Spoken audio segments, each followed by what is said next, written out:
Bunun dünyadan haber oluyor. Orada la çok oluyor. Kuzu da zaten. Gezi saat şey işliydi. Hasan da bana yok Sıkılarsa. Ya seçme. Sen yiyeceğini taşındırır. Bu neydi? Tamam. Kazı doyurma. Oturacaksın seçme lazım. Seçmeler ucuna. Sizin olsun. Cetura seçme lazım. Bu üstüdür. Böyle bilir. 55'e bak. Fandıracağım bir. Akşam 90 bekliyor. Ya özüne kalksan. Ağlayam canım. Sen veriyorsun. Yedin doydun. Bize sokacağım.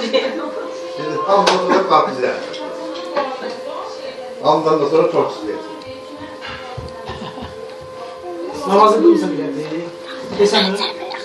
Ne bak orada akşam takım çalacak. Yola değil mi bu kız? Namazı bak. Sen ne can bundan sonra yiyeysen? Senden sonra değil mi anne var? Sen bunu değil ha. Bu da gene